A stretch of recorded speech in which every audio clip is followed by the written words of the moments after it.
নমস্কার, শুভ সন্ধ্যা। আমার নাম উর্মিলা বর্মন। আমি আজকে একটি ছড়া গান করছি। আমার গানটি যদি ভালো লেগে থাকে, লাইক, কমেন্ট, সাবস্ক্রাইব অবশ্যই করবেন।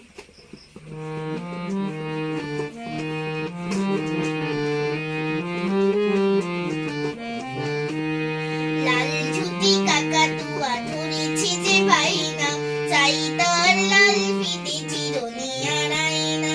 লাল ঝুটি কাকাতুয়া ধরেছে যে বাইনা,